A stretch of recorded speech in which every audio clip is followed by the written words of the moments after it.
Nabi Ayub adalah putra Ish. Dengan demikian beliau masih saudara misan, sepupu, Nabi Yusuf. Ia memiliki harta banyak, tetapi Nabi Ayub tidak pernah sombong. Nabi Ayub adalah nabi terkaya, sebab ia memiliki ternak yang sangat banyak, sawah amat luas. Ia juga dikaruniai anak yang banyak pula, sehingga lengkaplah sudah kehidupan duniawinya. Nabi Ayub menyadari, bahwa harta yang diberikan Allah kepadanya, hanyalah suatu cobaan belaka. Untuk itu ia tidak segan-segan memberikan sumbangan pada anak yatim dan keperluan agama. Karena sifat yang demikian itulah, akhirnya ia menjadi panutan kaumnya. Nabi Ayub lebih senang membantu para janda, orang miskin daripada memberi hartanya untuk keperluan maksiat. Ia tidak pernah mengeluh sedikitpun jika cobaan datang bertubi-tubi. Begitu pula ketika mendapat kenikmatan, ia tidak lupa mengucapkan syukur kepada Allah. Karena kesabarannya dalam menghadapi segala persoalan, maka iblis jadi iri hati, ia ingin mencoba kesabaran itu dan meminta izin pada Allah. Iblis yang dengki itu akhirnya dikabulkan Allah untuk menggoda Ayub. Sebab Allah ingin menunjukkan padanya bahwa hambanya yang bernama Ayub tidak pernah melupakan, meskipun ia dalam keadaan sangat sulit. Allah ingin menunjukkan pada iblis bahwa Ayub adalah utusannya yang sangat sabar. Dan hendaknya iblis malu pada perbuatannya yang ingkar. Mula-mula Allah menguji Nabi Ayub dengan dikikiskannya harta yang melimpah itu. Sedikit demi sedikit harta itu habis, sehingga kehidupan Nabi Ayub menjadi miskin.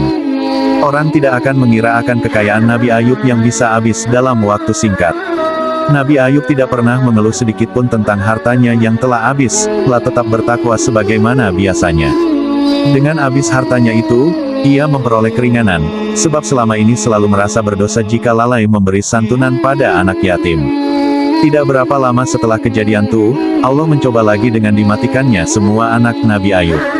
Sebab iblis masih belum percaya dengan firman Allah yang menerangkan kesabaran Nabi Ayub. Tiap hari anaknya menderita sakit, kemudian meninggal. Begitu seterusnya sampai semua anak-anaknya tidak ada lagi yang hidup. Bagi orang awam mungkin hal ini merupakan pukulan batin yang amat berat. Namun bagi Nabi Ayub hanya cobaan, dan untuk itulah ia tidak pernah meratapi kematian anak-anaknya. Nabi Ayub beranggapan bahwa semua yang ada di muka bumi ini akan musnah. Mereka menghadap kembali pada Allah. Alangkah tabahnya Nabi Ayub dalam menghadapi cobaan, yang tidak pernah berhenti itu, ia tetap menjalankan ibadahnya seperti biasa. Ia tidak pernah mengeluh sedikitpun, meskipun semua hartanya telah ludes dan anak-anaknya sudah tiada lagi. Karena iblis belum puas dengan godaannya itu, maka ia meminta pada Allah, agar memberi cobaan berupa penyakit yang menimpa Nabi Ayub. Penyakit itu, berupa penyakit kulit, seperti kudis, dan termasuk penyakit yang berbahaya. Menurut sebuah riwayat Ibnu Katsir dalam tafsirnya, ialah yang sakit adalah anggota tubuhnya, hanya akal dan pikirannya saja yang masih waras.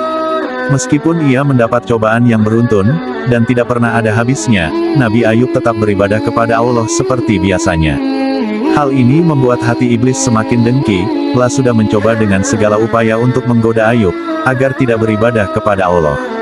Namun usahanya selalu sia-sia, karena bencana yang menimpa terus-menerus, membuat semua sahabatnya tidak ada yang berani mendekatinya, bahkan mereka menjauhinya. Mereka menganggap jika masih berdekatan dan berhubungan dengan Nabi Ayub, maka semua usahanya akan sial. Ia menganggap Nabi Ayub kena tuah dari Tuhan-Tuhannya. Meskipun semua sahabatnya tidak ada lagi yang datang menjenguknya. Dan bahkan ia mendengar akan ocehan-ocehan mereka tidak membuat sakit hatinya.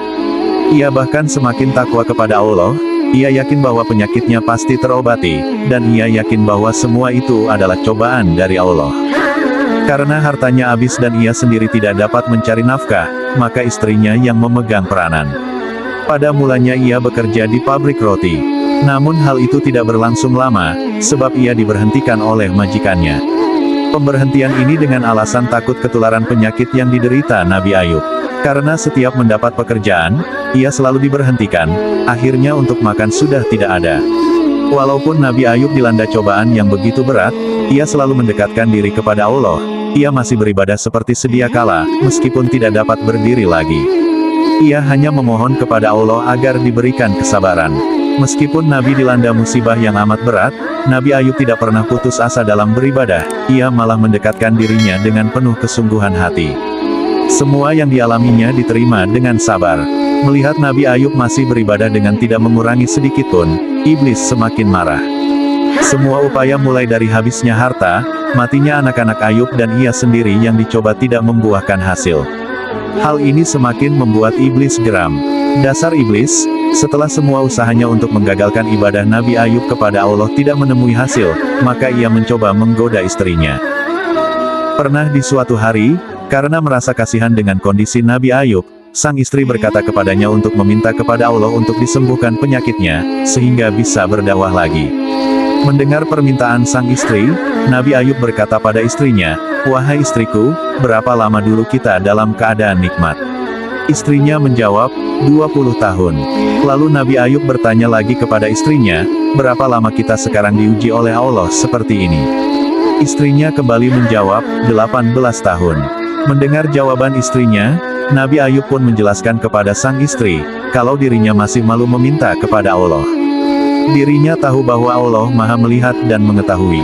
Karena Nabi Ayub tidak mendengarkan istrinya, agar berdoa dan meminta kesembuhan kepada Allah, istrinya pun kesal dan meninggalkan Nabi Ayub. Iblis pun senang bahwa rayuannya didengar oleh istri Ayub. Maka ketika Nabi Ayub mengetahui bahwa istrinya sudah enggan kepadanya, ia pun mengucapkan nazar, "Jika aku sembuh nanti, niscaya akan kupukul 100 kali, kata Nabi Ayub kepada istrinya dengan nada marah. Istri Nabi Ayub yang sudah tergoda oleh setan tidak menghiraukan sama sekali, ia langsung pergi meninggalkan Nabi Ayub. Ketika mengetahui istrinya tidak mau lagi melayani dan menungguinya, maka ia memohon kepada Allah agar disembuhkan. Firman Allah dalam surat Syot ayat 41, telah diterangkan mengenai penyakit yang diderita Nabi Ayub. Artinya, ingatlah ketika Ayub menyeru kepada Allah, "Ya Allah, aku dapat penyakit dan cobaan dari setan." Nabi Ayub berkata demikian karena setanlah yang meminta agar Allah mengujinya, menguji ketaatan beribadahnya. Setan tidak senang jika melihat orang yang selalu taat dengan ajaran agama. Setan punya pikiran bahwa jika Nabi Ayub menderita, tentu ia akan durhaka kepada Allah. Allah pun memperlihatkan ketaatan Nabi Ayub kepada setan. Selama bertahun-tahun Nabi Ayub menderita. Selama itu pula ia tidak pernah durhaka kepada Allah, bahkan semakin meningkatkan ketakwaannya. Semua harta yang ia kumpulkan selama bertahun-tahun, lenyap begitu saja, kemudian anaknya mati dan ia sendiri sakit. Akhirnya istri yang setia meninggalkan pula. Sungguh lengkap penderitaan yang dialami Nabi Ayub. Karena setan sudah tidak mampu lagi menggoda Nabi Ayub, ia tidak lagi mencobanya. Sebab semua upayanya untuk menaklukkan Nabi Ayub sia-sia belaka. Setelah 20 tahun sakit, ia mengucapkan janji pada istrinya. Nabi Ayub pun berdoa agar disembuhkan dari penyakitnya. Doa itu pun dikabulkan oleh Allah, seperti yang tertera dalam Al-Quran Surat Al-Anbiya, ayat 83-84.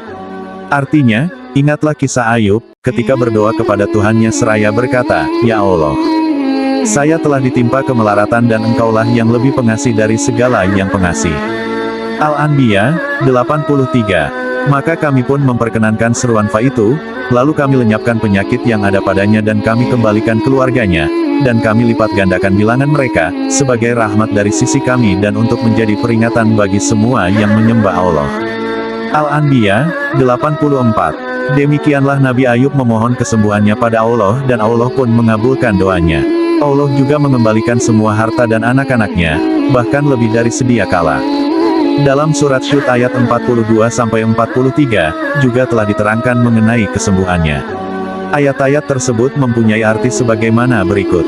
Allah berfirman kepada Nabi Ayub, "Rentangkanlah kakimu di atas tanah, niscaya terbit mata air di sana, itulah air mandi yang sejuk dan minumlah. Lalu sembuhlah penyakitnya. Kami anugerahi ia famili yang berlipat ganda dari yang terdahulu, sebagaimana rahmat daripada kami dan peringatan bagi orang-orang yang berakal." Syut 42-43.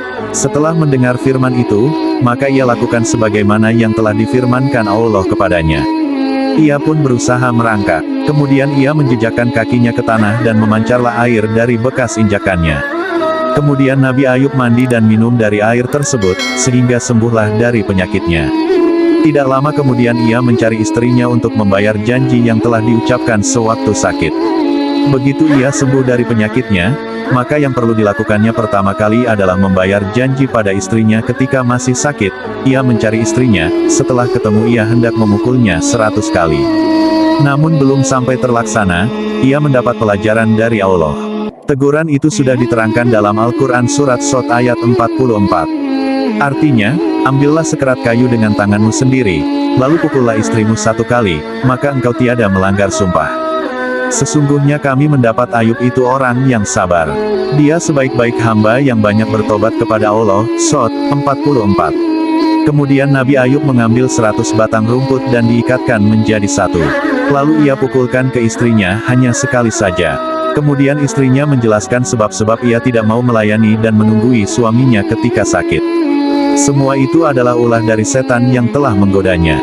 Kesembuhan Nabi Ayub itu tersebar di seluruh penjuru, hingga akhirnya semua orang pada menjenguk dan mengasih hadiah kepada Nabi Ayub. Dari terkumpulnya hadiah, harta Nabi Ayub berlipat ganda dari yang sebelum ia sakit. Itulah kisah Nabi Ayub yang penuh kesabaran.